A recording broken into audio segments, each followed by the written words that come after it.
বিয়ে বাড়ির উদ্দেশ্যে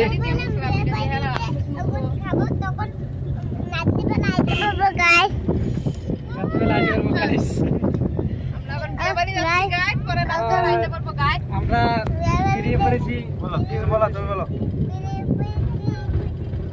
হ্যালো গাইস,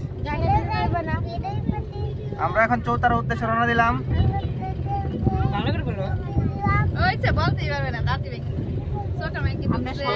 আমরা বিয়ে বাড়িতে রওনা দিয়ে দিয়েছি।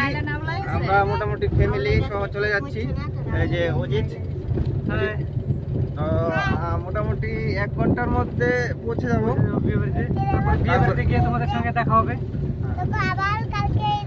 আমার অল্প নেল পলিশ লাগানোর বাকি ছিল, তাই এটা পূর্ণ করে ফেললাম। মেকআপই সারতে পারেনি, গাড়ি চলে আসছে। এখন গাড়িতেই মেকআপ করছে, মানে নেল পলিশ হাতে লাগাচ্ছে। সময় না। শুভমকে খুঁজে আনা হলো, ও বাড়িতে ছিল না। কোথায় ছিলে শুভম? শুভম কিছু বল।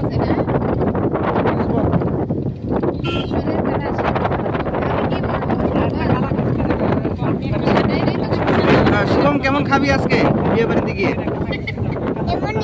হ্যাঁ, কেমন খাবি আজকে? সেই সেটাবি নাকি? তোকে বলছি, তুই চুপ থাক।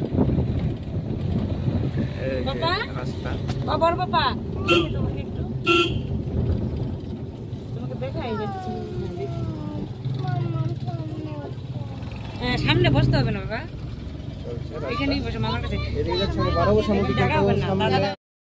তো এটা বর্ষার দিনের বিয়ে ছিল, তাই বিয়ে বাড়িতে প্রচণ্ড বৃষ্টি হচ্ছিল,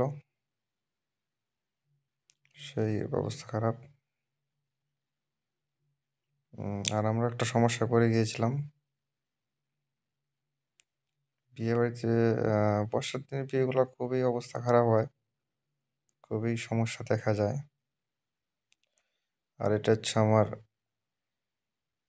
পিসত্ত দাদা পরিমল দা, আর এদিকে হচ্ছে নতুন বৌদি, আর ওইদিকে পণ্ডিত মশাই রয়েছে। আর একটু মুস্কি হাসছে। আর ব্যান্ড পার্টি চলছে। খাওয়া দাওয়া দেখো, খাওয়া দাওয়ার এখানে কিরকম কাদা রয়ে গেছে, সেই অবস্থা খারাপ হয়ে গেছিল, কিছু করার ছিল না। তাও ক্যাটারাররা যেরকম পারে সেরকম ভাবেই তাদের যথাসাধ্য চেষ্টা চালিয়ে যাচ্ছে, অক্লান্ত পরিশ্রম চলছে।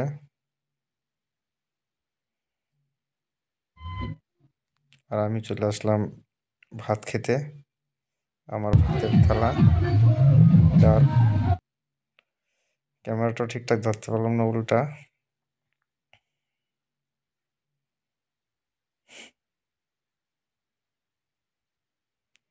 খাচ্ছি।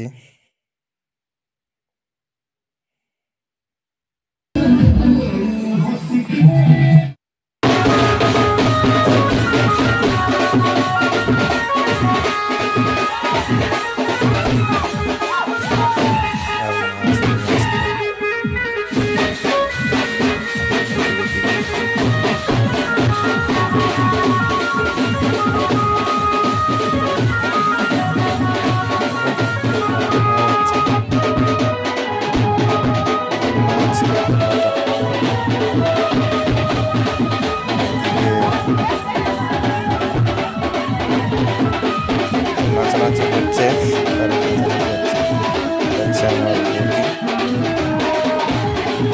ওরা দারুণ নাচছে।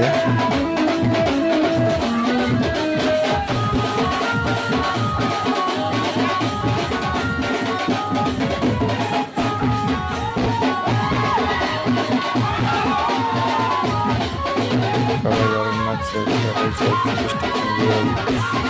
মাথা গরম হয়ে গেছে। সবাই দারুণ না আছে কি কোথায় বৃষ্টি পড়ছে, সবাই একসাথে জড়ো হয়ে গিয়েছে। এনজয়টা ঠিকই থাকবে, খুবই মুশকিল বর্ষার দিনে বিয়েগুলো করছে, ব্লগ করছে।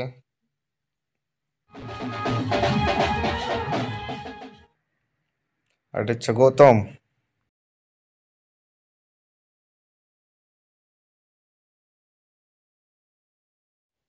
আর জামাই আর বউ এখন সাতটা হচ্ছে।